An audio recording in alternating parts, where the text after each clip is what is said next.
adalah gembalaku, takkan kekurangan aku.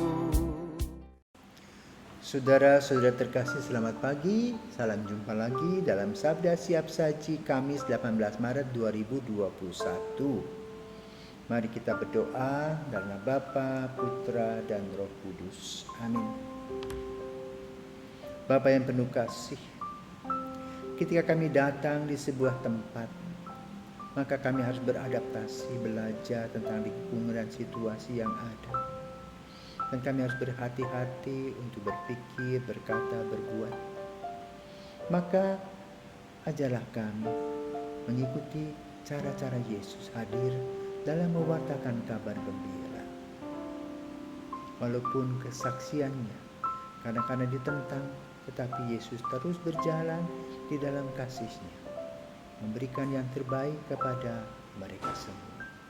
Maka ajarlah kami untuk mengikuti Yesus, berbuat yang baik, melakukan hal-hal positif dalam hidup kami, sehingga kami boleh merasakan damai sejahtera-Mu demi Kristus Putra-Mu dan pengantara kami, kini dan sepanjang masa. Amin. Tuhan bersamamu dan bersama rohmu. Inilah Injil Yesus Kristus menurut Yohanes. Dimuliakanlah Tuhan. Yohanes bab 5 ayat 31 sampai dengan 47. Sekali peristiwa Yesus berkata kepada orang Yahudi, "Kalau aku bersaksi tentang diriku sendiri, maka kesaksianku itu tidak benar. Ada yang lainnya bersaksi tentang aku, dan aku tahu bahwa kesaksian yang diberikannya tentang aku adalah benar. Kamu telah mengirim utusan kepada Yohanes, dan ia telah bersaksi tentang kebenaran. Tetapi aku tidak memerlukan kesaksian dari manusia, namun aku mengatakan hal ini supaya kamu diselamatkan. Yohanes adalah pelita yang menyala dan bercahaya, dan kamu hanya mau menikmati seketika saja cahayanya itu. Tetapi aku mempunyai suatu kesaksian lebih penting daripada kesaksian Yohanes, yaitu segala pekerjaan yang diserahkan Bapa kepadaku, supaya aku melaksanakannya. Pekerjaan itu jualah yang kukerjakan, dan itulah yang memberi kesaksian tentang aku, bahwa Bapa yang mengutus aku, dialah yang bersaksi tentang aku.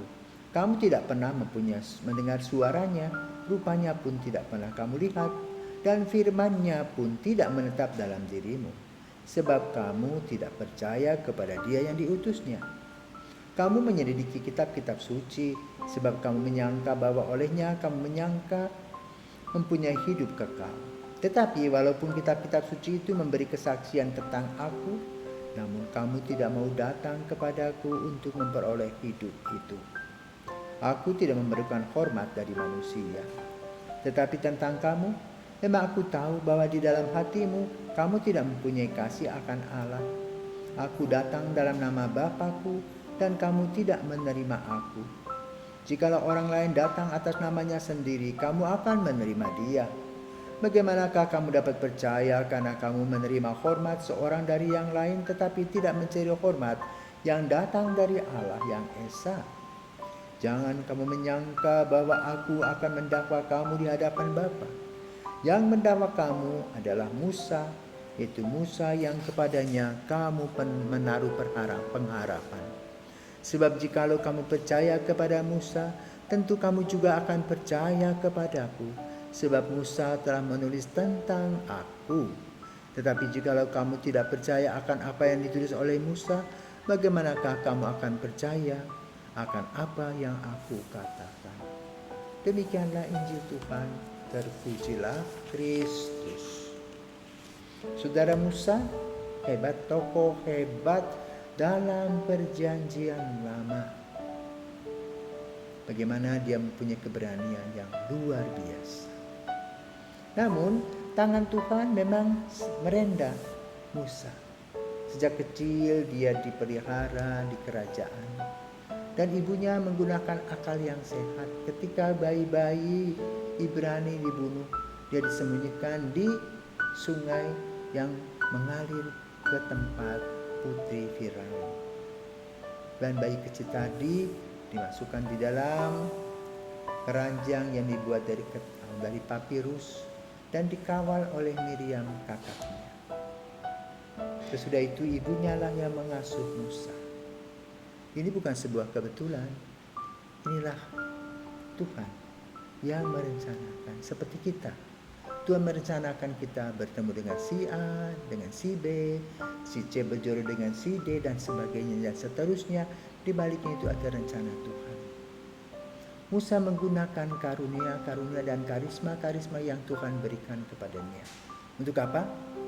Mempelajari situasi dan kemudian untuk membebaskan umat Israel dari kepedihan saudara-saudaranya yang menjadi budak.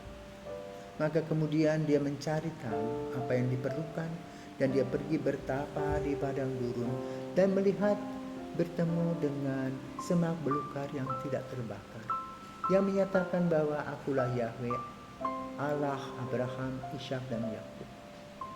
Maka dia duduk di sana bersimpuh dan bertanya, apa yang harus aku lakukan? Berikan yang terbaik untuk saudara-saudaramu, bebaskanlah mereka dari Mesir. Dan bagaimana perjuangan Musa dapat kita lihat dalam kitab Keluaran. Bagaimana dia berani menghadap Firaun. Dan jangan lupa banyak peristiwa yang ajaib yang dialami. Yang kita dengar dengan 12 macam tulah dan yang terakhir adalah meninggalnya putra sulung Firaun. Sesudah itu Musa boleh membawa umat dan bagaimana dia mengkoordinir orang yang ratusan ribu tadi dengan segala macam tetap dibawa pergi dan berjalan kaki. Mau kemana? Hanya iman yang dia tahu Tuhan menuntunnya. Dalam kegelapan dia hanya duduk merenungkan tentang cahaya yang Tuhan berikan kepadanya, kepada bangsa Israel ini. Maka hebat, laut bisa terbelah menjadi dua dan mereka bisa berjalan menyeberangi laut merah, laut kebelah.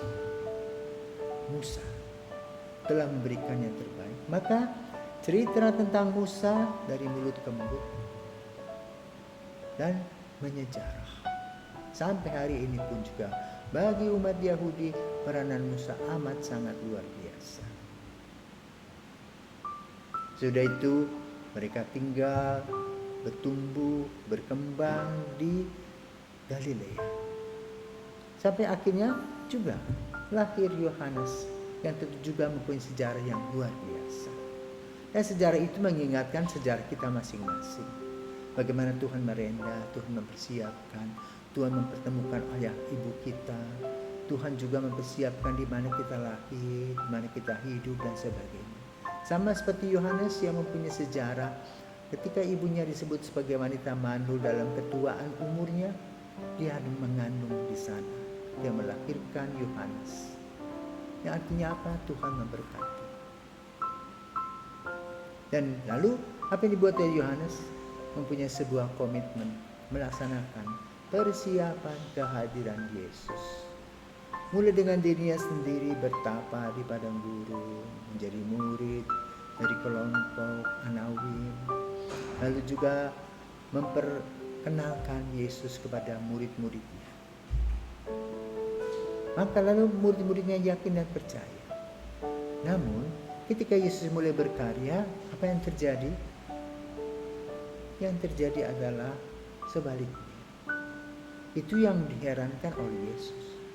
Musa, Yohanes yang mempunyai karunia terbatas tentunya. Tidak sebagaimana Yesus yang menjadi putra Allah dan menjadi manusia itu, tetapi hati manusia tertutup.